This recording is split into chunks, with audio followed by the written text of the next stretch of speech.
Here's the problem with characters like Donkey Kong. Yes, they're grapplers, but they lack the frame data and the speed to contest such a fast character such as Donkey Kong. And this is why you're seeing Tweak be pressured so much against the ledge versus a player like Zero.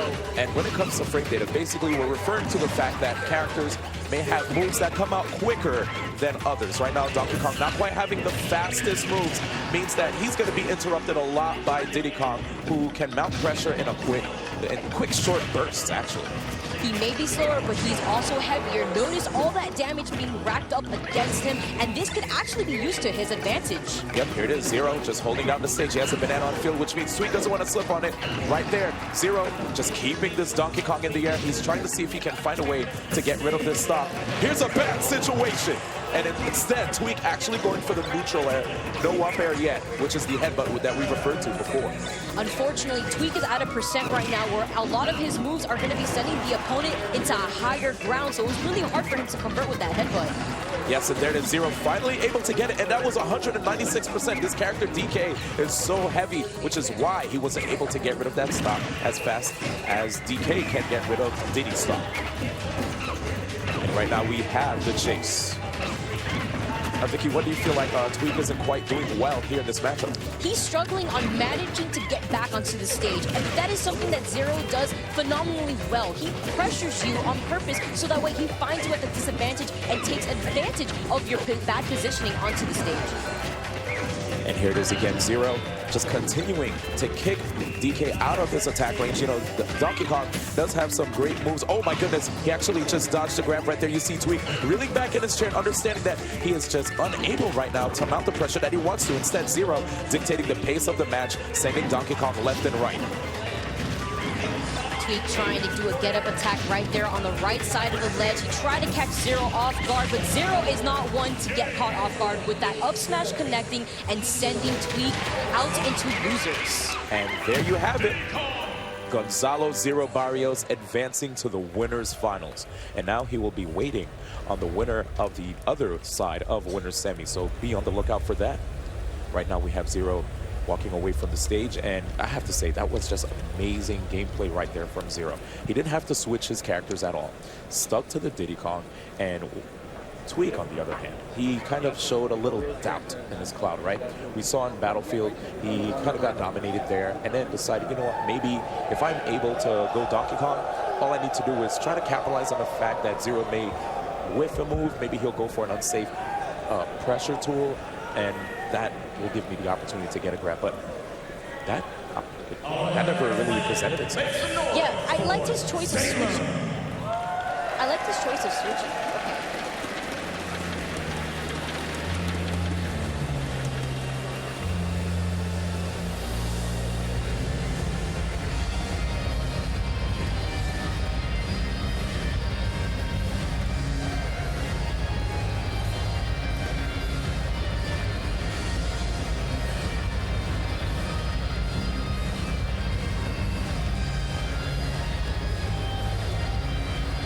And here we have it. Salem representing MVG. Salem being MVG's very own Bayonetta player. Look at this surprise on his face. He doesn't know what's happening right now. He's like astonished. The amount of support he has walking into this stage, seeing how far of a player he's gone to make it into this top 8. You know, one of the reasons that Salem is so happy is because this is actually his first time getting into a top 8 at EVO. We've been at EVO for 3 years. This is our 3rd year here in 2017, and Salem has never had the opportunity to actually take the stage here, the grand stage at EVO in Las Vegas at the Mandalay Bay Event Center. Look how he walks onto the stage. He trying to find his footing there, trying to regain himself. At the same time, when you walk on a stage like this, the nerves seem to settle in. We mentioned that earlier with Zero and Tweak, but Tweak didn't seem so frustrated at the same time. And his opponent, give it up for Larry Lurr. Larry Lurr, the best Fox player in the planet, coming from Southern California. This man last year was ranked 5th, but dropped a little bit now, ranked 6th best in the world. And regardless, he's still top 10, so that's nothing bad. That is definitely nothing bad as he tries to, you know, kind of support his supporters himself. He needs to get his head in the game. He's been playing so well this tournament that it would be just fantastic to see him walk away with the crown. Oh yeah, but it's going into this match against Salem, it's going to be a little bit difficult seeing how Salem is playing a character who is well known for giving his mate, Fox McCloud, a tough time. And now we're going to have a word from both of these players. Let's see what they were thinking about going into this tournament. Haven't won anything like really big for Smash 4 yet, but it would be like the most amazing thing ever. There's not too much I can say on it besides that, but I really, really want to win it. I like to simplify things a lot, so my plan is just to hit people more than I did last time and avoid getting hit more than I did the year before that, and it seems to be working. I'm not a super complicated person. And there it is, Larry Lurr, you know, a man of not too many words. You know, he says basically at the end of the day, he's going to hit you way more than you hit him. And Fox is a character that can do that. Fox is a nimble character. He can zip around and just rack up quick damage with combos, right, Vicky? Yes, he's very fast in this game, so he's able to get away with a lot of things, especially as a punish, as we see right there, Larry Lurr opting to go for a grab immediately as the game starts. Now, Vicky, why do Fox mains have a tough time with Bayonetta? Is it due to the fact that maybe he's a fastballer? It is the fact that he's a fast faller because of the fact that Bayonetta is a very combo-heavy character in Smash 4. She's able to punish Fox McCloud for trying to overcommit some very unsafe moves. True. You know, looking at this character, Fox McCloud, he has to get in the opponent's face to apply pressure, put himself at not quite optimal ranges against opponents, you know, and looking at the defensive tools that Bayonetta has, especially her up B, the witch twist. Whenever you see Bayonetta go upwards in the sky with the blue surrounding her, that's basically her witch twist, which comes out so fast, and it sets up Fox for a world of hurt. Yeah, that witch twist sets her up for all the combos that she can overcommit up in the air, as we're seeing right here. But that was fantastic DI from Larry Lurr, allowing him to survive a lot better and stronger. Yes, DI, which is short for directional influence. When a person gets hit by an attack in Smash Brothers, depending on which direction you hold the stick, this allows you to either survive or even get out of combos quicker. And then we're seeing Larry Lurr survive at 132%, and that is very rare to see from Fox. Yes, right now, 150%. You see, this is a tough situation for Larry Lurr, but manages to stay alive with that tech right there after getting hit into the stage. He teched it right on the stage to prevent himself from losing his stock early. If you press the back bumper trigger perfect enough, you can actually survive a lot longer than usual. Yes, and here it is right now, Salem making it difficult for Larry Lurr to try to pursue him off stage. Larry Lurr on the ground manages to mix up where he goes while he was laying on the ground, allowing him to escape pressure from Salem. And there's that forward throw, racking up that stock for Salem. Now he's in the lead, but as I just said that, Larry Lurr retaliating back with that down smash to close out the stock as fast as possible. And now you see Larry Lurr, he's still trying to get his footing. He notices that Salem is doing an impressive job of just spacing with a lot of his attacks. That was optimal down air usage right there. You notice Larry pulled back that drift that allowed him to escape the threat of the witch twist, which we mentioned before. Such a great tool for Bayonetta. Here it comes. Now, here's the problem with Fox being a fast faller, playing against a character like Bayonetta. Bayonetta has this string of moves called Fair, and if you input that 3 times, just as you saw right there, it allows her to combo into the witch twist into another set of combos, leading so much percent on Larry Lurr. Now, another thing, too, when it comes to Bayonetta, what makes it difficult for Fox is the fact that Bayonetta has a tool called the Witch Time. When Bayonetta does this, it slows down the opponent after a successful attack is countered, and this allows Bayonetta to actually do anything she wants to get a lot of great damage on the opponent or potentially get rid of their stock. So Larry Lurr is going to have to look out for that witch time because he does not want to overcommit to a move where it can potentially lose changing the game. Oh, absolutely. And unfortunately, you know, the recovery tools that Fox has leaves a hitbox. But wait a second. A self-destruct by Salem. Look at him putting his head down. He understands what just happened right there, and that was quite unfortunate.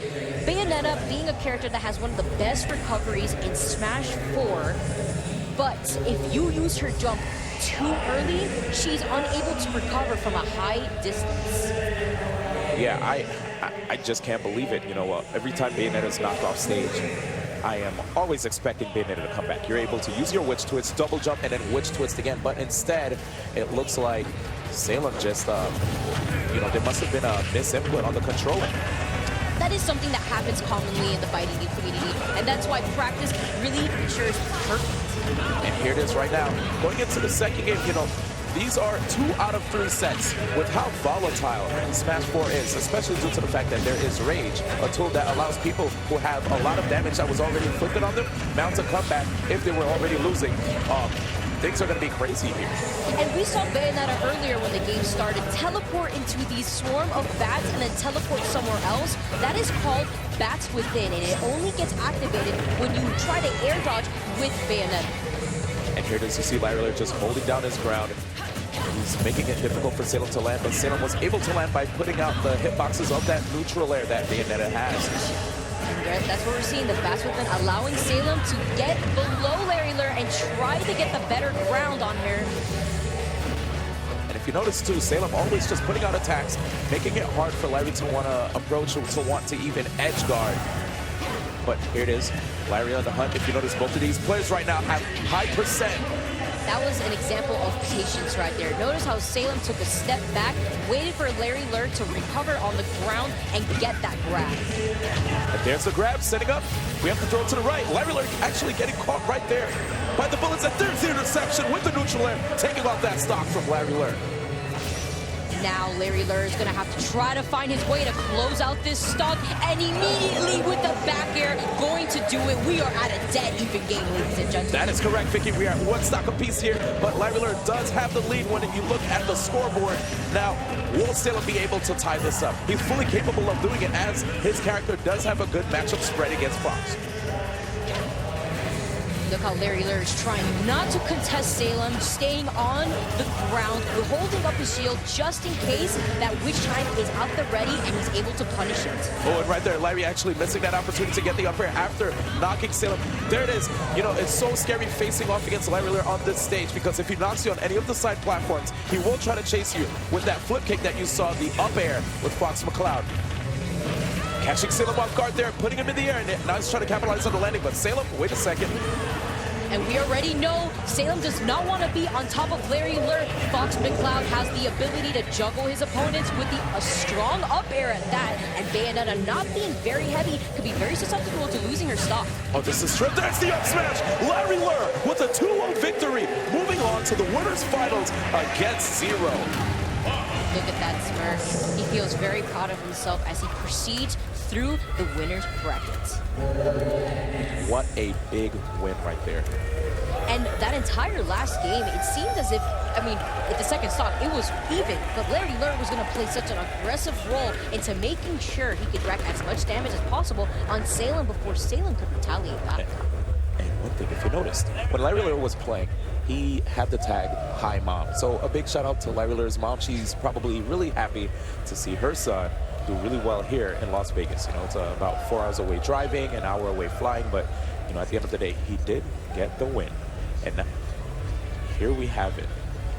We have Larry Lur sitting there chilling with Tweak. A lot of great stuff happened. Zero with the win and Larry with the win, both facing off in the winners finals later. And now, guys, thank you so much for watching those 2 matches there. We're going to be back after this short break.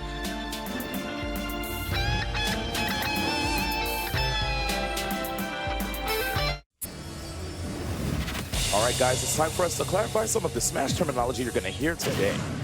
So we currently have Rage. This affects the knockback that your opponent gets sent by. They get sent higher, the higher knockback you have. And here is Roll, a tool that allows people to just reposition themselves every time an opponent's trying to apply pressure. Now we have a tether. This allows characters like Link and Zero Suit Samus to get onto the ledge for a better recovery. And don't use your shield way too much because it can take a lot of damage, which will lead to a shield break, and that will leave you open to an attack. Now, guys, it's time to throw it down back to Ben Curitin.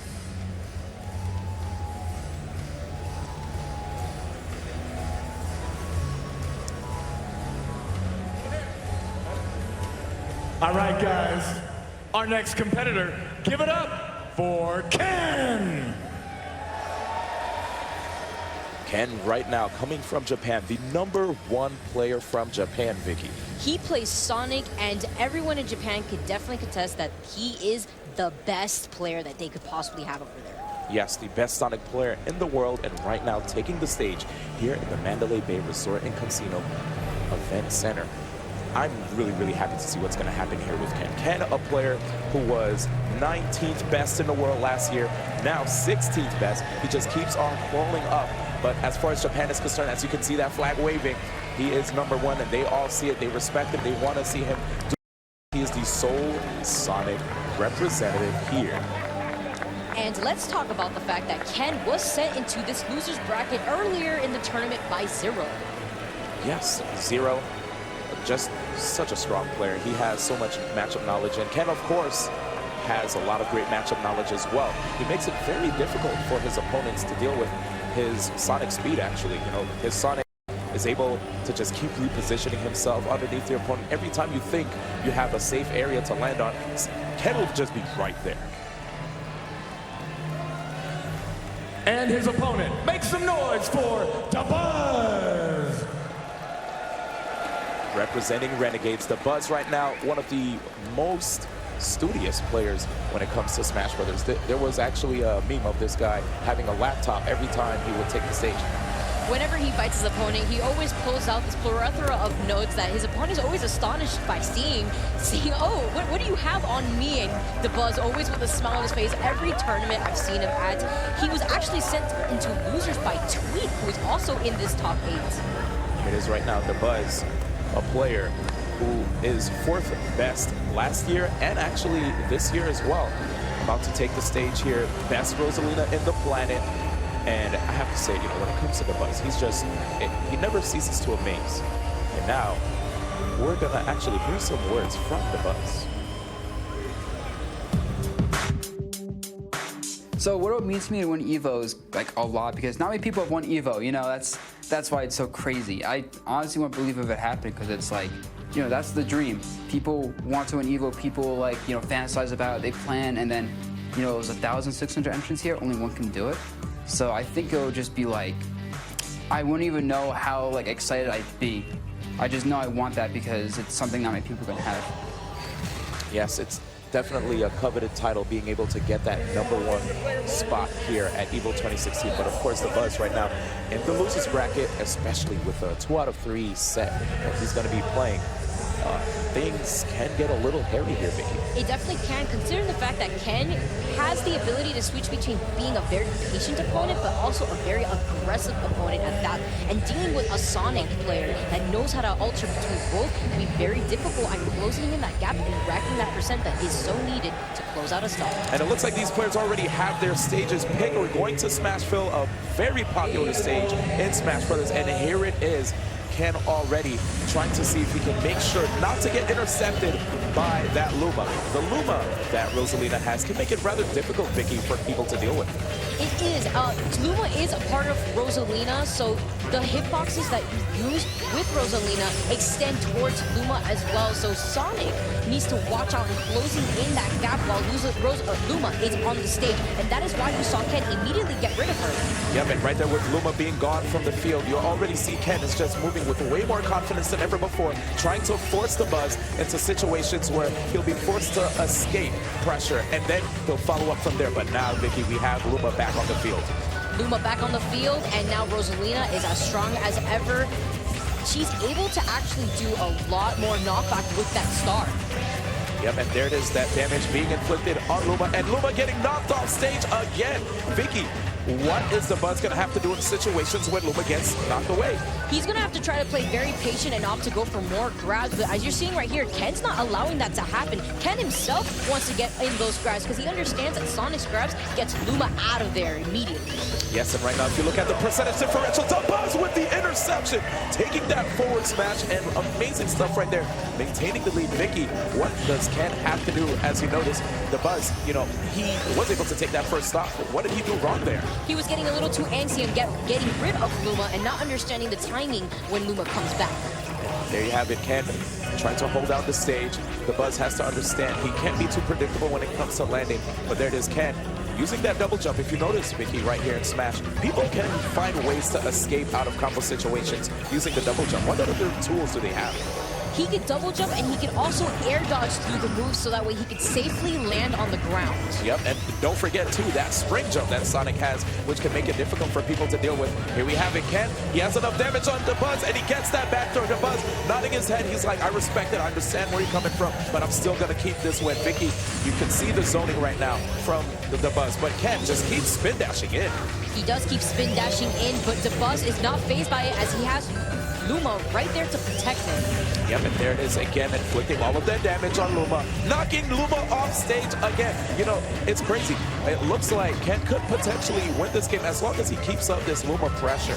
And that's something that you always have to go into knowing this matchup in particular. Some players don't understand the best ways to get rid of Luma with their respective characters. But as we're seeing right here by Ken, he definitely knows the gimmicks to getting rid of the star. Yep, but do notice, the Buzz actually kept short hopping and using a move that made Luma go downwards towards the ground.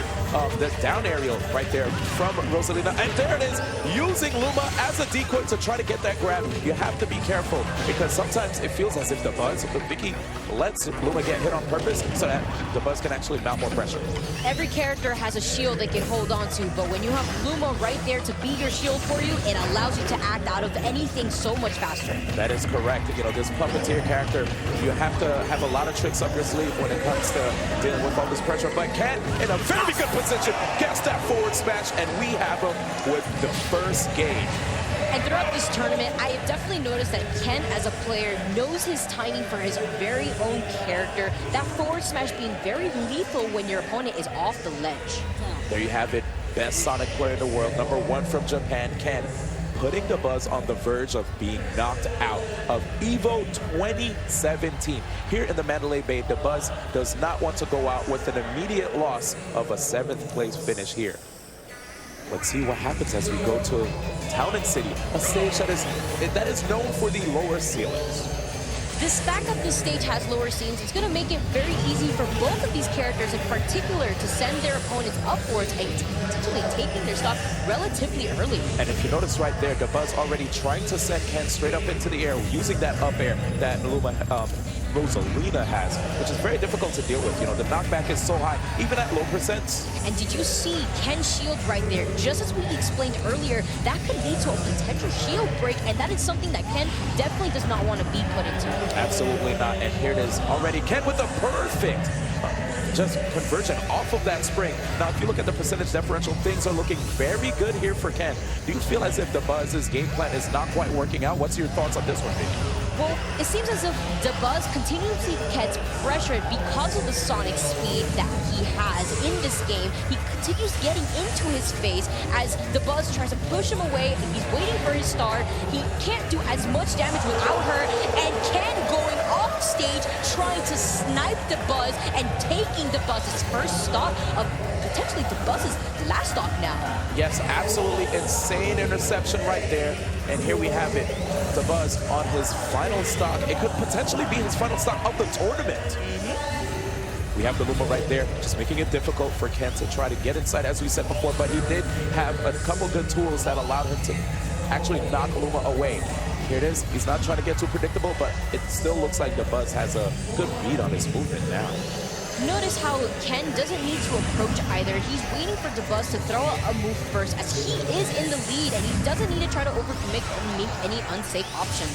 Yeah, but there it is, DeBuzz trying to see if he can get another conversion off of that hit, but Ken just using that spring jump again, making it very difficult for DeBuzz to actually lock him down. Will DeBuzz be able to take away the stock? Now Ken being off stage, DeBuzz really wants to take advantage of this, and so he does, having Ken lose his very first stock of this game. At 46% on his final stock here, DeBuzz, okay, he's in a good position, but he didn't quite aim the hitboxes correctly for his up aerial attack. He needed to have the hit connect where Luma was present. So here it is.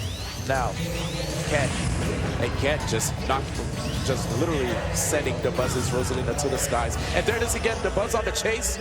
But this is the best position for DeBuzz to be in right now, as Ken is lingering around him in the air, putting him in a very bad position since he can't shield. Yep, and getting rid of Luma again with that forward throw, just kicking Luma away as he also sends Rosalina in the air. DeBuzz right now, nice movement from Ken. The evasion is just so on point. But DeBuzz, wait a second, signs of hope. I mean, Ken is in a very bad position, but he manages to make his way back into the middle of the stage. And DeBuzz, knowing that he does not want him there, he's going to put him up in the air and try to close out his stock relatively early. And there it is. You have DeBuzz just throwing Ken off the stage. It's actually in a way better position than it was even in the first game. Going into the second game, we have Ken. He doesn't go for the chase. Instead, wants to knock Luma away. This is such a very close game here, D1. Anyone could be the winner. Okay, and there it is. The forward throw. Luma gone. DeBuzz in a very bad position, but he gets a little aggressive off stage. Ken unable to stop him from grabbing the edge. It was his way of mixing up his landing, but he gets the back throw, and that is going to be the game. DeBuzz is out of the tournament as Ken proceeds through losers brackets. Yes, congratulations right there to Ken. A very big win. Not quite known for performing the best when he comes out to the US, because a lot of the players here usually stop him in his tracks. But here, actually taking out a top 5 player in DeBuzz. This is an incredible win right here for Ken, a player who's still rising in the ranks when it comes to Super Smash Bros. for Wii U.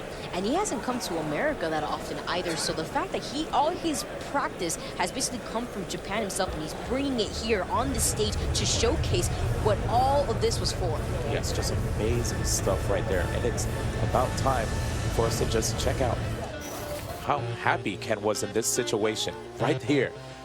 What an amazing pop-off from Ken. And guys, we're going to have more matches coming up right after this short break.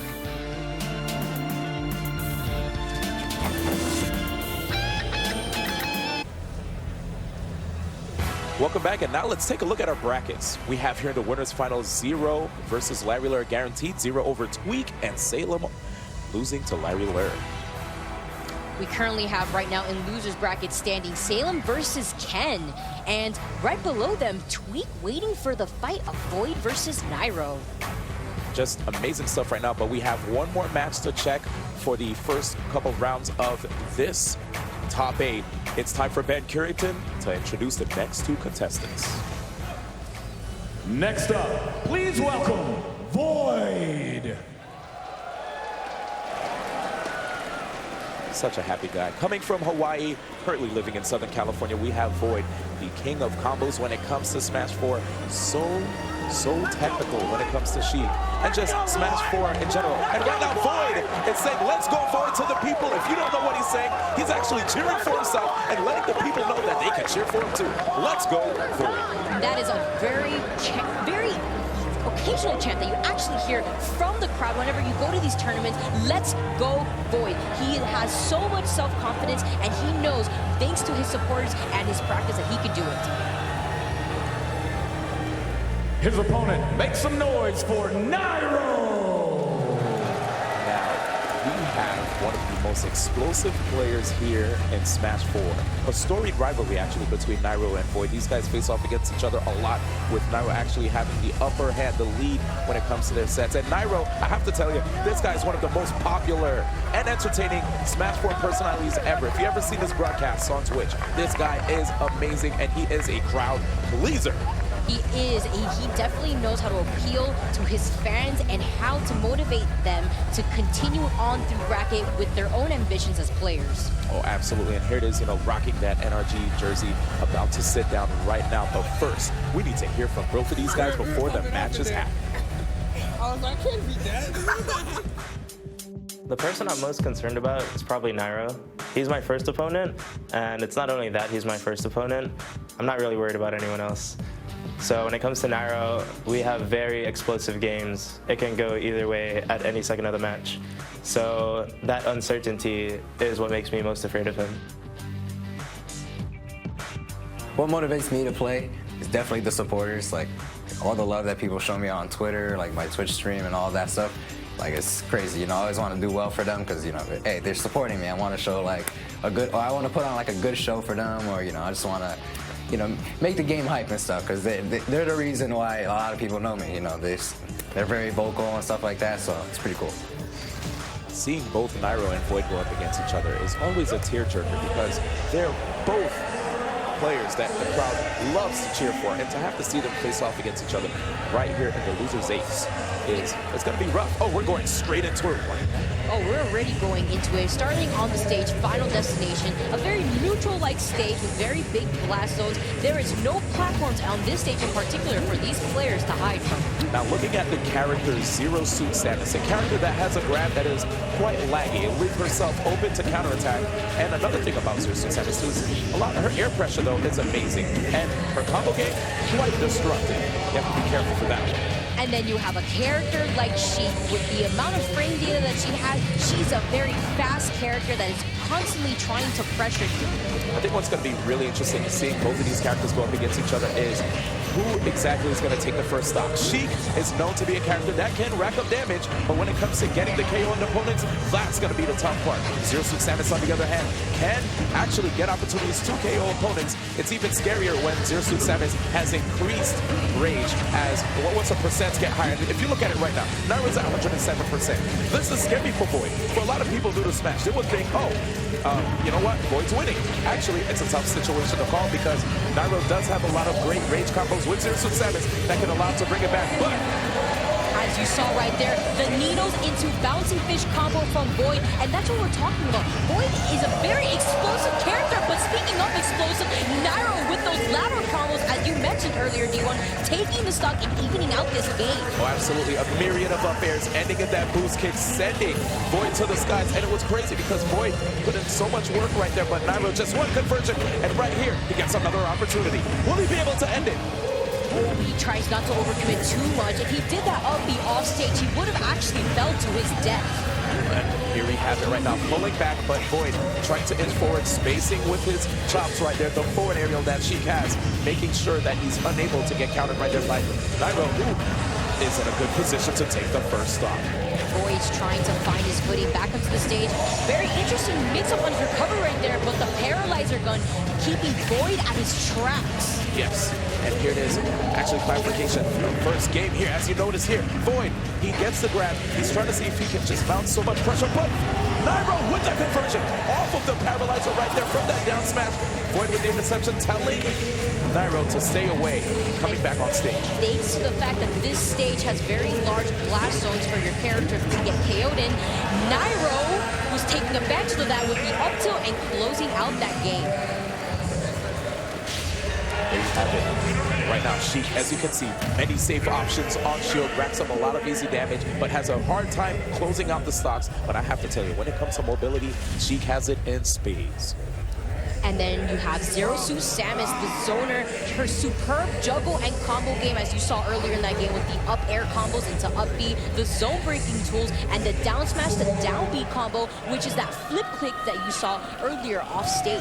Yes, that can actually help Zero Suit Samus now to come back, especially if she's playing from behind. There are a lot of great tools that Zero Suit Samus has when she is losing. Here we have it. We're going to go back on Final Destination, which is basically a stage that is really good for Sheik. You're able to zone really well with the needles and also being able to just combo opponents across the stage with that forward air that Sheik has. And she's able to live a lot longer, considering the fact that Sheik is also a light character, and because of the fact that she struggles on landing that final blow to take the stock, it can be very lethal for her. There it is, VoD. He's getting a lot of great grabs, and if you notice right there, he put out that neutral air, which lasted just long enough to punish that air dodge from Void. But wait a second, staying alive right there. Great job by Void. That was a very scary situation with that boost kick, but he was able to hold down on his stick using appropriate directional influence to stay alive. And that is the key to understanding which angle you should hold your directional influence controller, as you saw right there.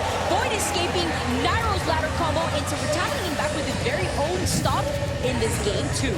Here it is. You see Nairo right now trying to just hold down the stage, but Void sneaking by with that bouncing fish, trying to set up a wall here, and he's just racking up the damage with the needles. Every time he sees an opening, he's going to try to counterattack, as you saw there.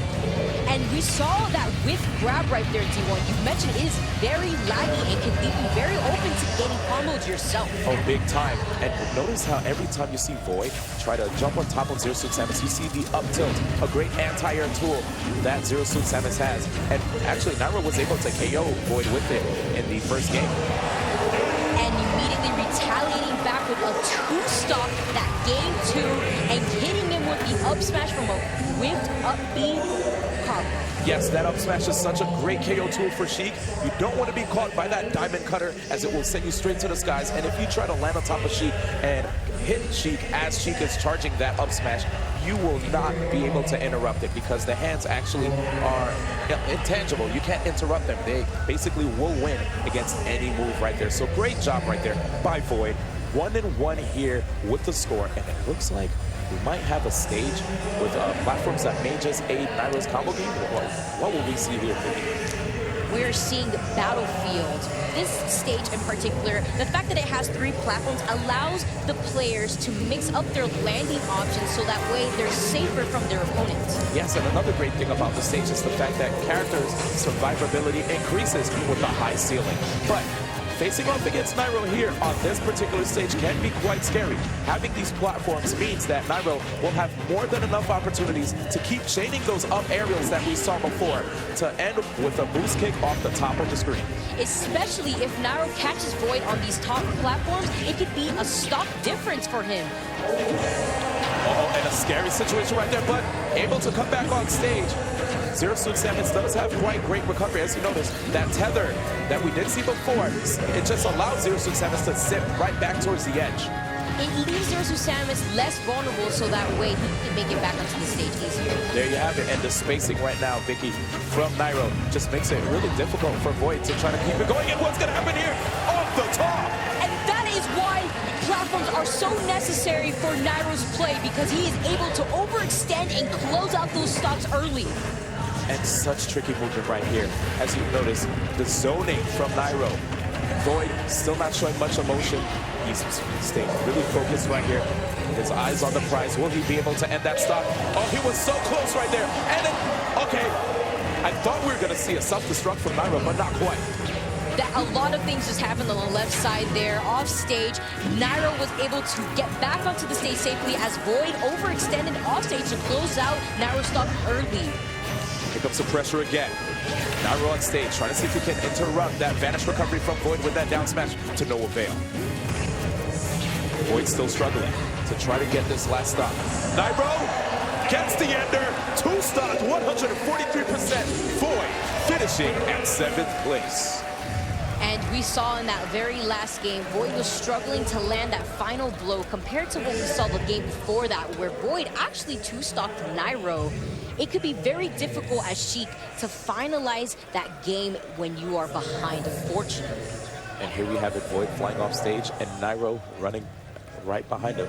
But I'll tell you guys right now, the matches are getting crazier and crazier as time progresses. Please stick around. We'll be right back after these short messages for more EVO 2017 action.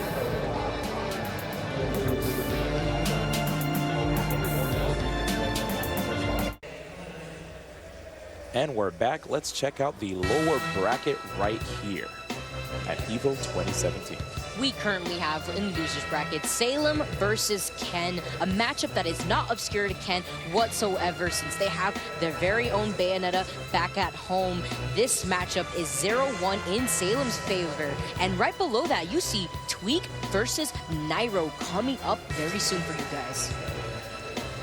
And right now, guys, we have Salem and Ken taking the stage. As a reminder, 7th place, The Buzz, and 7th place, Void. If you're now joining us, we have 6 players remaining here in Las Vegas.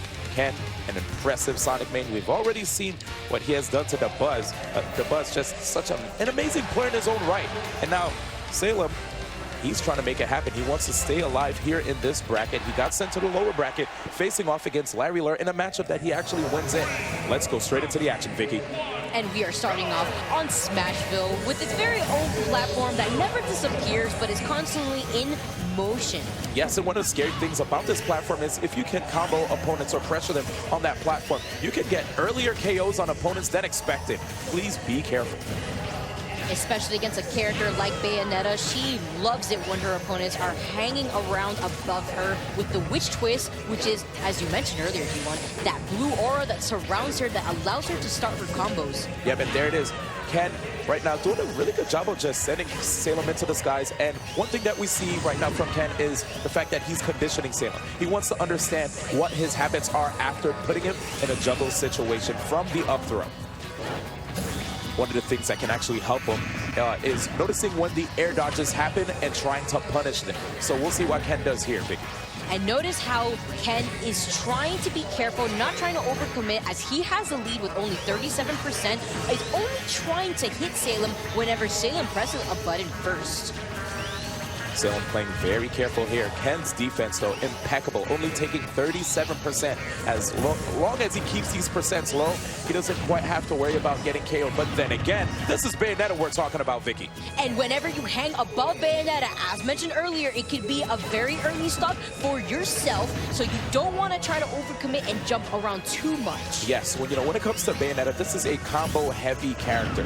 And right now, Ken just doing an impressive job of altering where he goes after getting hit by Bayonetta, using directional influence so that it makes it difficult for Salem to convert even further. And notice how Salem and Ken are respecting each other immensely. They were not pressing any buttons for some time and just kind of having a stare down, being very patient, understanding that both of these characters have the ability to punish their opponent with a whiff move. Yep, and right there we have Ken just sneaking in right behind Salem's Bayonetta, but Salem still repositioning himself. He has his shield up, probably waiting for Ken to go for something foolhardy, but Ken is just not quite making it easy. Trade situation right here from both players, and now we have a Witch Twist situation, and Ken again escaping a combo. Ken is not fazed by that Witch Twist. As you can see, he feels very comfortable falling out of them with the right directional influence, rolling behind Salem and getting that forward smash, trying to even out his game, basically. Salem has a mountain to climb since Sonic has the Sonic speed to get away from him.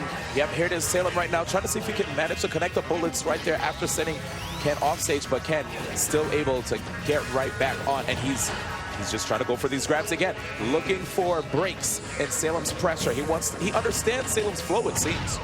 I really like the fact that Ken is not getting fazed by being put off stage, but that up air, unfortunately, catching his landing and already evening out this game. Yep, and here it is, Salem hanging out on the platform.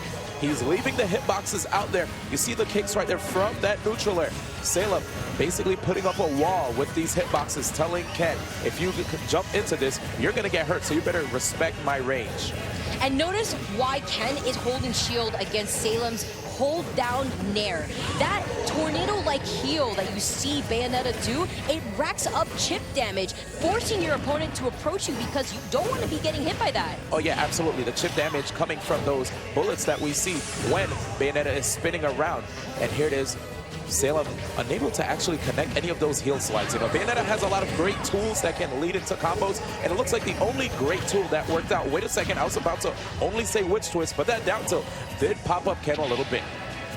Yeah, Salem is the type of player that understands what starts Bayonetta's combos, such as down tilt, Witch Twist, and that's something Ken is trying to play around as he's trying to hold shield, not trying to press a button because Witch Time is still right there for Salem. Oh, this is true. Witch Time is a move that we did not see yet from Salem, which he's probably going for a lot of grabs because grabs can deal with counters quite well. If you put on an active attack, right, an attack that has a hitbox, that will force the counter and then leave Sonic vulnerable to a big attack. But instead, you see Ken go for a lot of grabs. especially at this percent. Look at those combos come out, and Ken, once again, falling out of them. He has a very good understanding of directional influence, D1. Oh yeah, big time. And here comes the chase. We have Salem kind of putting himself in a corner. The corner's not where you want to be against Ken. As you can see, Ken can go for that back throw and have a 6 setup that can end in a loss of a stock. And I really like to see how aggressive he was in that instance, understanding that he had the better ground. Yes, and right here, you know, Ken actually still holding down the stage. Look at all the stage presence he has, understanding where Salem wants to escape and trying to end the stock, maybe with a grab, but instead, right there, Salem getting aggressive with a grab of his own.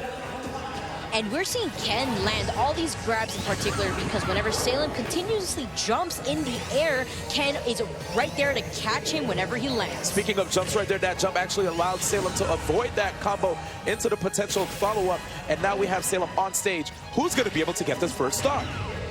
Salem being patient by the ledge, seeing as he has the better positioning on the stage right now. Can Ken make it back?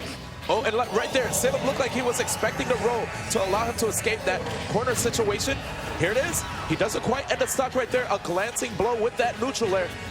Trying to see if he can end the stock, but Ken strikes back with that forward air. And look at the time, Vicky. We're about to actually hit 10 seconds very soon. 14, 13, we're almost at 10 seconds. Who is gonna close out this stock first? Ken is at a disadvantage as he has a higher percent, but Salem not letting the time run out, closing out that game. Just amazing stuff right there. 5 seconds left. And let's talk about Sonic. You know, Sonic is a character who definitely can be seen as a turtle character when it comes to Smash 4. That spin charge is really hard for people to actually deal with it, especially in the beginning part of it. When you see that arc, it is invincible and people can't interrupt it. And the run speed when it comes to Sonic is just so difficult to deal with. He closes distances in a blink. Yes, he is the fastest character in the game, so that is why he's constantly there to catch Salem's landing with those grabs. Some say he would be the fastest thing alive, too. Here we go. Game 2, Salem versus Ken, and Salem right now, that win definitely can put a smile on his face, actually, which will give him more momentum going into the next game. Now, I like the patience that we're seeing from both these players. Notice whenever Ken is put off stage, Salem does not press the button. He waits for Ken to commit to an option from the ledge and immediately retaliates back with an option. Oh, and right there, we just saw one instance of the witch time from Salem. Understanding that since a lot of times people have a difficult time dealing with the spin charge of Sonic, they usually try to see if they can use different tools to either intercept it or even counter it. Yes, this could be Ken's last game right now in loser's bracket, so Salem is waiting to use that witch time when the moment is right. Oh, and here's the interruption right there with that kick in midair. But Ken still able to keep this stock. Only at 66% right now, trying to figure out. Oh, there's what I was talking about. The witch time. Oh my goodness, but he misses that punish immediately from the up smash. Ken falling right behind Salem. Yeah, witch time, more like whip time, actually missing that move right there. And here comes the follow-up. Salem, though, does have the percentage, only at 24, looking very good here in this match. What is Ken going to be able to do to bring it back? He escaped death. Now he's going to use it to his advantage to rack up this necessary percent need to take out Bayonetta's stock. All right, and here it is. Salem right now is going to be setting up a lot of pressure. You see the directional influence, was able to escape a follow-up after that down tilt many times. You'd see, oh, wow, that was a scary situation. But back to what we were saying. There's the up air that I was talking about. We saw the down tilt before from Salem. He tried to pursue, missed. This time, got the jabs, waited for Ken to jump out of there, and then he got the up air, putting opponents in situations where they want to escape, and then following the escape option and punishing them. Speaking of escape option, that was a fantastic DI from Salem, from the forward smash as well, but Ken, knowing the percent lead that Salem has, he needs to claw out this stock as fast as possible. And here it is right now, Salem actually playing as if he's, at low percents. His game plan is still the same. He's not scared in the least. Bayonetta gets very scary when you have 106%. The closer Bayonetta gets to 150, though, that's when you'll see max rage, which means Bayonetta will have a lot of knockback on her attacks, making it very difficult for Ken if he does manage to get hit again by this Bayonetta.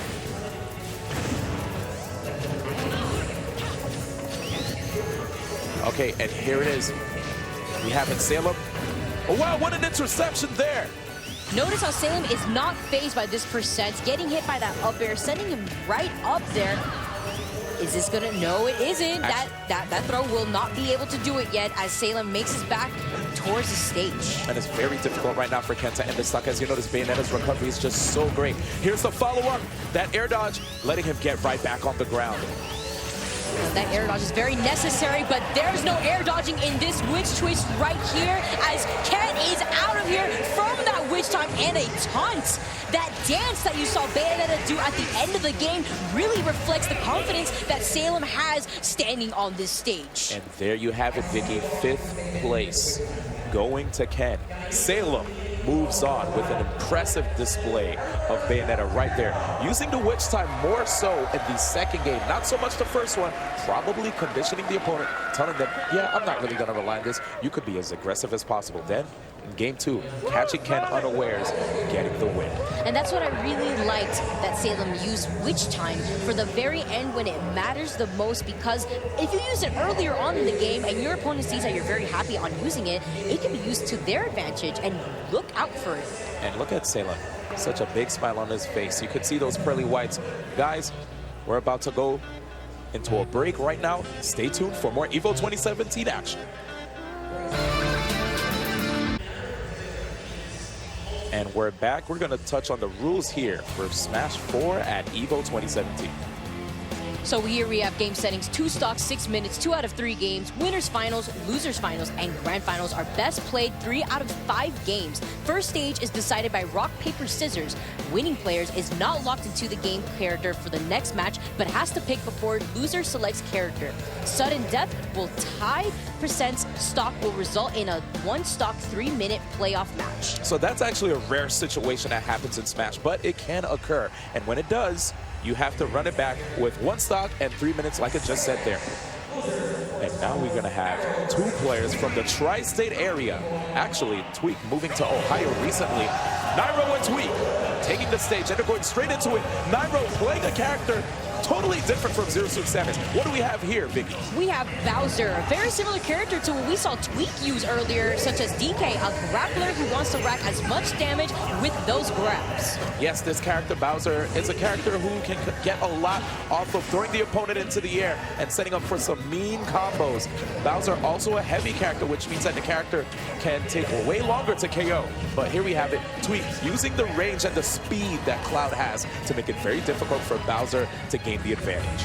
Absolutely, and because Bowser is slow, he also has something where it makes, because of the fact that he's so large, he's more prone on getting hit easier. And with a character like Cloud, Tweak is always at the ready to use those arrows. Oh my goodness, and right there, you just saw that throw into the back air, sending the opponent all the way back, but Tweak staying alive. There comes Nairo trying to get Tweak off of his back so he's able to get his feet on the ground. And it looks like Nairo trying to set up for a grab, but Tweak just not letting him have it this time. And notice how Tweak was consistently jumping around Nairo to prevent himself from getting grabbed, especially at this percent. It could be very lethal and could cost him the stock. Sneaky stuff right there by Nairo, and he gets the slam and the stock. Beautiful play, already in the lead, Nairo. And I can't believe it, actually using Bowser right here. And you know what? He's doing really well. He is doing very well. Considering the fact that the character struggles on landing against a character like Cloud Strife, it could be very difficult for him. But you see right now, he's unfazed and holding on to 147%. This could mean rage. And look at this right here. Tweak has limit on deck. We might just see a limit cross slash, which will inflict a lot of damage. But instead, Nairo showing absolutely no fear, goes for the grab anyway. He's going to try to force Tweak off stage, so he's going to have to use the limit to recover so that Nairo will have an easier time dealing with this Cloud. And seeing how Tweak noticed Nairo was trying to fade back, Tweak was right there at the ready to grab Nairo immediately to put him off stage and in a very bad position. Yeah, we actually saw a situation where, uh-oh, there it is. It looks like Tweak is just doing an impressive job of holding down the edge. This is what people tend to call ledge trapping. That's one thing that you have to be really good at when it comes to Smash 4. Absolutely, because at any percent, you could be taking your opponent's stock or vice versa, your opponent taking yours. Yep, and you don't want them to come back on stage to bring it back either. So here it is, Nairo right now sees his opponent Tweak at 82%. Tries to get the grab, but Tweak saw it coming. Oh, unfortunately, after that grab that Tweek did, he whiffed that jab on the wrong direction. Yeah, managing to get another grab, and where's the finisher? Nairo gets the up air afterwards. Game 1 going to Nairo. And that's what we were talking about earlier, talking about Bowser in general. Look at him. He is a grappler, versatile, pivot grabs. That pivot grab range is humongous. That is when he turns around and grabs the opponent, especially when they're in the air. And the up throw to up air combo is what we saw take Tweek's last stop of that last game. And of course, you know, we're not trying to take away anything from Nairo by saying it's an easy KO, but it definitely is a combo that works out quite well against a lot of the cast. Here we go, game 2. Back on Smashville, and look at the way Tweek is playing now. A little bit more slower pace, if you notice. He's playing a lot more patience, Yes. is very aware of what Nairo wants to go for in this matchup. There it is. You can see it right now. He understands Nairo's rush down play style, and he wants to see if he can make Nairo play at his pace. I like these grabs coming out from Tweek, constantly trying to push Nairo off stage so that way Tweek has the advantage. Here comes Tweek right now, just trying to see if he can capitalize on the bad landing that Bowser has, but instead, turning the tables there with that neutral into the back air, kicking Tweek off stage. Will Nairo be able to land in this particular situation, Vicky? Well, while Tweek has that blue aura surrounding him, his moves deal a good amount of damage and knockback, but seeing as he just whipped it, he doesn't have it here, but he wants to close out Nairo stock so early. You could see the desperation in his movement. That was such great recovery by Nairo, and he sneaks in the grab. Only going for the forward air. He wants to save that up air for another opportunity. Tried to get a grab there, but you saw Tweek retaliate with that forward tilt sword swing. He sees that Nairo's trying to land, but he does not give him the opportunity, hitting him with that back air and closing out his stock. Shield up, respecting any kind of attack that Tweek will just unleash. And here it is, Nairo trying to get the pressure off of him with that fortress, that spin that Bowser has. And again, scheming for a grab. You can see him. He has his feet firmly planted on the ground. Tweek understanding this, trying to make sure to show some respect and not quite deal with Bowser's great bouncing game. That's why you see Tweek jumping around Nairo. We saw that the last game as well. He's not trying to overcommit and actually he's trying to space his airs, but with the sneaky grab right there, putting Tweek in a bad position and sending him off stage. Can he make it back? Great stuff right there by Nairo. He gets rid of the limit, puts Tweek in a bad situation. There come the flames, and Tweek is still able to come back. What does Nairo have up his sleeve here? Nairo has 58% on him, and his last stock, Tweek is going to be trying to take advantage of this at all costs as he continues to juggle him in the air with these up airs. Yeah, but you saw actually Nairo tried to anti-air Tweek, but got caught. Oh, there's the, oh, Nairo, that was a bit of a gamble. Left himself wide open, and Tweek with the counterattack forward smash, taking game 2. That was a little greedy there, D1, causing him the game, unfortunately for him, but Tweek signing relief as he was playing so patiently and waited for that perfect opportunity. Now, let's not forget, both of these players are playing to see who's going to be able to make it into the losers semis. Loser of this match will be stuck at 5th place, finishing at 5th, along with Ken. Both players right now staying hydrated. What kind of change up in the playstyle are we expecting here? Do you think we're going to have a different character, Vicky? Absolutely. I do believe Nairo wants to stick to his roots and go Zero Suit Samus in this matchup. Alrighty, I could already hear the Dreamland music, and there it is. Nairo's tried and true, the character that has got him a lot of great wins in the past. A player who is currently ranked 3rd in the world and no stranger to being the top 3 player in the world for many, many seasons in Smash 4. Here it is, Nairo against Tweek here in the 3rd game on Dreamland. Playing Zero Suit Samus on his favorite stage as well. These platforms do this character justice. Yes, very reminiscent of what we saw when he faced off against Void on Battlefield. This tri-platform layout will lead to, oh my! D1, and that is the unfortunate self-destruct that we have seen so commonly in the past, but it doesn't seem like he's phased! It doesn't even matter, Vicky. This man just bounced back. He took an L when he bumped his head against the ceiling of the bottom part of Dreamland, and regardless, he got that combo. And now here it is, Tweek swinging back. showing that he is unfazed, understood the situation, and he doesn't want to have that happen again. And that situational awareness is what makes Nairo such a good player, taking advantage of the positioning where Tweak was sitting at on top of that platform. Great patience right there by Tweak, but a grab break by Nairo. Has to watch his rolls. He wants to get a grab, but the grab will leave him wide open. And has to understand too that trying to go for juggles on Cloud can be a little bit risky because Cloud can break out and use that up aerial that he has. Yes, sitting down in this limit that Cloud Stripe has, all his moves do get stronger, and Zero Suit Samus being at 96%, this could be very lethal for Nairo. Yep, fishing right now for an up air. He needs to watch out. He's in the air for quite a bit, and Tweak at some point is going to pop that limit and get a KO. Great back aerial. Nairo staying alive, 120% Vicky. Can Nairo make it back safely onto the stage? Tweak is just not letting him breathe with all these fast aerials that Cloud has. We almost saw a situation there, but Tweak escaping. Nairo's going to try to capitalize on Tweak's jumping patterns. Let's see what he does. Tweak trying to land safely onto the ground next to Nairo. Good mix-up right there, but he's onto the top platform. We already saw from the first thought that's not a position you want to be in. Oh, there's the KO! Definitely, great job, Nairo out. 5th place finish, and Tweak moving on to the losers semifinals. And look at the smile that Tweak has. That is his friend as well. He feels so confident even after such an insane game right there on Dreamland. Yeah, both players showing respect. You saw them hugging it out right there to each other for quite some time. Gavin, Tweak, Dempsey moving on to the losers semifinals here at EVO 2017. And look at that walk. Repping Captain Zach's jersey on his back, his fallen comrade who lost earlier in the bracket.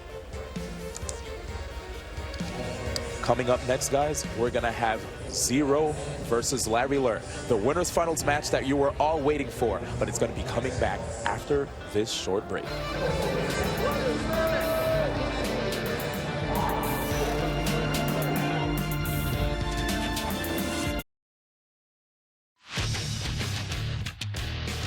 The reason I wear a scarf is because when I first started traveling out of country and out of the city and out of region, first few times traveling for anything Smash related that was not in my city, just outside, my mom gave me a scarf and she said, okay, if you get nervous, if you know it's cold, both reasons, here's my scarf, you can have it, make use of it, I'll always be there for you. You know, because I love my mom. My mom has pretty much sacrificed her entire life for me. I would not be standing here without my mom. She pretty much traded everything good in her life for me to have an opportunity to have a life. So I will forever be thankful to her no matter what happens. It's all about the love up here. With the temperature being over 100 degrees here in Las Vegas, of course, a lot of people were wondering why does Zero wear a scarf? But there you have it. That love for his mom, the inspiration right there. You could see that Zero, he's just more than just a top player. He's also a human being with ambition and inspirations, and that's why you can't ever give up. You have to continue to strive and be the best at your craft. Yes, and I think what I love most is the fact that he has a lot of love for his mom. His mom has done a lot for him in his life, and because of this, he wears the scarf as if he has his mom right there with him on the battlefield. And here we start against Larry Lur, the winners finals at EVO 2017. This is going to be a 3 out of 5 set Vicky. And this is a set that many players are not unfamiliar seeing, considering the fact that these players have gone back and forth a few times as well. Zero being 13 over Larry Lur, who's taken 4 sets off of Zero. And here it is. You already see the banana peel that Zero puts out. It makes it very difficult for a lot of opponents. You know, the banana being out there means that you don't have a safe zone. And then players, they'll tend to try to pick up the banana and throw it right back at Zero, but he's so used to that, so that he will actually punish you for doing that. Yeah, and Larry Lur playing a character like Fox with a very fast ground speed, he's very prone to getting that banana fast before Zero even has the opportunity to land. Oh, absolutely. Really nimble. Both of these characters, actually. And here it is, Larry trying to see if he can get a conversion off of that one hit, but Zero was able to escape. Great stuff right there by him. Now, I really liked what he did there. Diddy Kong has the ability to use his sidekick move, which is called Monkey Flip. Monkey Flip is a move that has a few different types of properties, but it's not going to be enough considering the fact that Larry Lur already taking Zero, the #1 player in Smash 4's first stock. Now, here's the thing about that. You know, Zero might be the #1 player, but as far as Larry Lur is concerned, he has actually got wins over Zero in the past. I wouldn't put it past him here. I mean, he may be the best player in Smash 4, but that does not make him prone to losing to players like Larry Lurr. Yes, and here it is. Larry, actually quite untouchable. You know, you already see like the 54%, and right there, I just feel like I jinxed him. Regardless, he's really just putting on a lot of great damage right now on 0-0, unable to find a way to end this stock. One of the best tools that Diddy Kong actually has when it comes to dealing with Fox's recovery is the down tilt and the forward air. Basically a tool that intercepts Fox as he illusions back on stage. There it is. You just saw the Fox illusion zipped on stage, but Zero was unable to intercept. Trying to recreate the situation here. And this is being very scary against a player like Zero. He always capitalizes off of the bad positioning where you are as a player off stage. Yes, shield up right there by Zero, understanding the percentage that he has, and he's trying to force Larry Lurr off stage again. He understands that Fox is a character who telegraphs his recovery quite a bit, especially when you force him to recover low with the Firefox. But there's the answer! Solve the monkey flip, sending Zero to the skies with the up smash. And that patience from Larry Lurr, he was not phased. He just retracted back, walked behind Zero, and predicted the monkey flip into the up smash.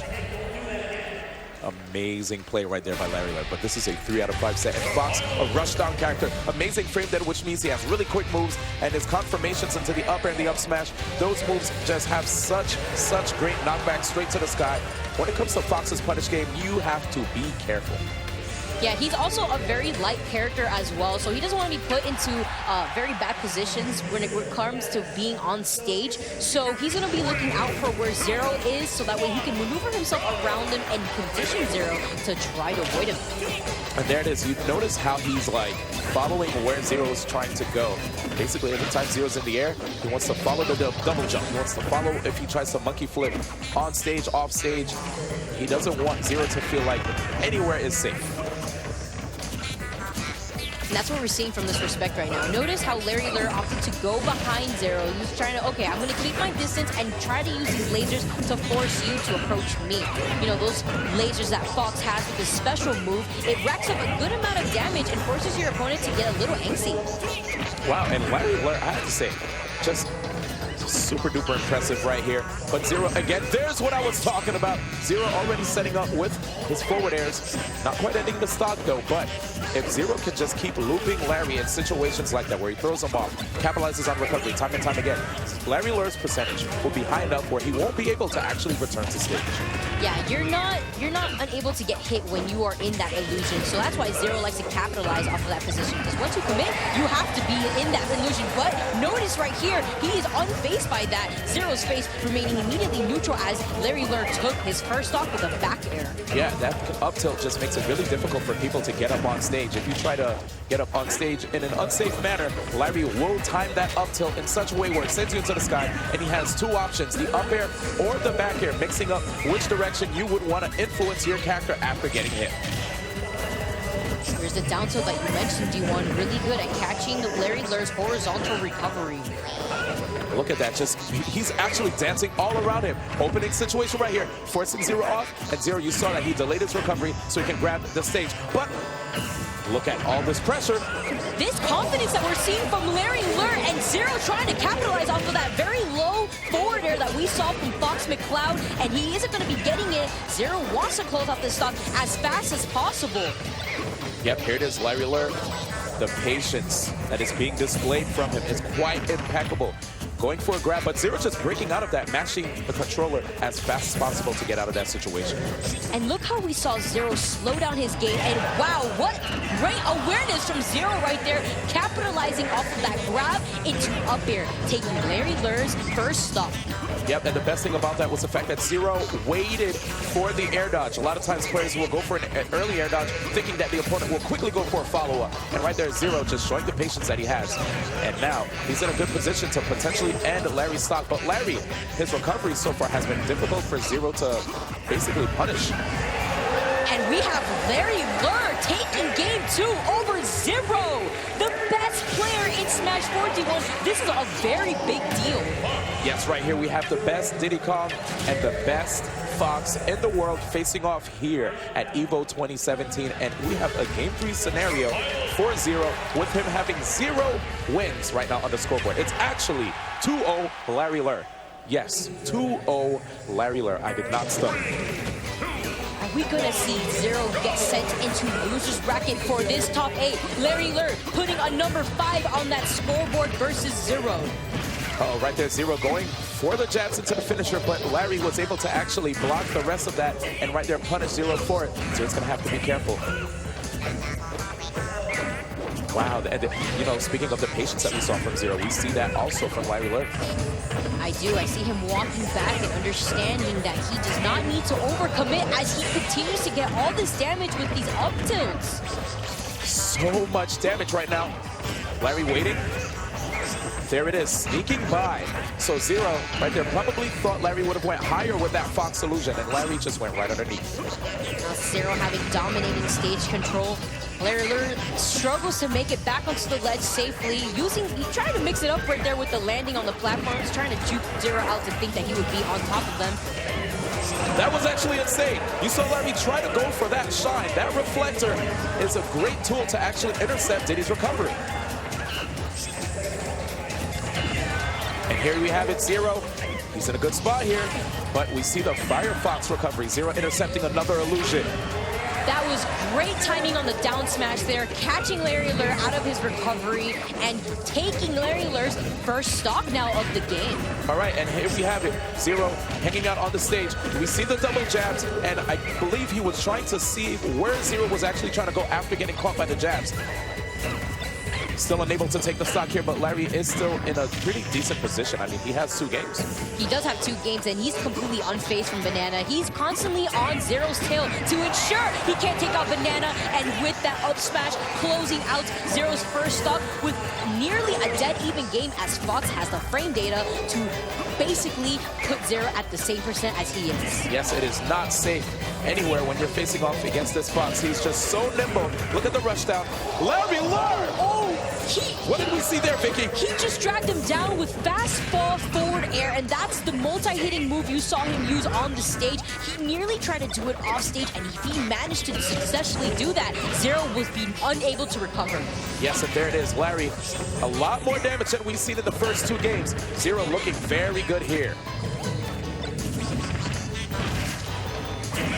And an instant back air. Tried to go for the interception.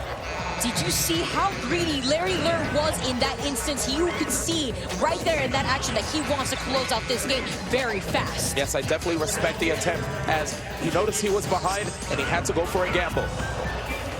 He is at 115%, and if he continues to jump, Zero may be able to capitalize off of that with an up smash. And right now, Larry Lur actually looking like he can potentially win. Probably looking for a jump from Zero. But instead, what do we see here, Vicky? We saw the down tilt to forward air, and as you mentioned, D1, it could be very easy to catch that illusion when you are put into that vulnerable position of making it back onto the stage. Yeah, that was absolutely insane. Going for that down tilt and then just running off stage with that forward air, sending Zero straight into the blast zone. We finally have Zero with 1 on the scoreboard. It is currently 2-1, still in Larry Lur's favor. We probably have a lot of people from SoCal in the audience cheering for Larry Lur as they want to see him win. Everybody loves an upset. Would you say so, Vicky? Absolutely. Considering the fact that Zero is the #1 player in Super Smash Bros. For the Wii U, Larry Lur wants to take his crown from him. He wants to be able to take this top 8 here at EVO 2017. And here it is. Watch how calculated Larry Lur is in his design. Going for a lot of these full jump aerials. Catching Zero as Zero basically uses Diddy Kong's back air as a walling tool. It allows him to rack up damage. It could potentially knock the opponent off stage. But instead, Larry's trying to dance around it. He's jumping around it, even punishing the monkey flip. Larry Lur's positioning around Zero is just spectacular. It's what's letting him get away with so much in this game, but Zero's trying to capitalize off of his bad positioning whenever he puts him off stage. That's the one place he constantly wants to have Fox McCloud out. Uh-oh, and this time, Zero not getting caught by that neutral air. Usually it sets up into the up smash. Instead, we have an escape.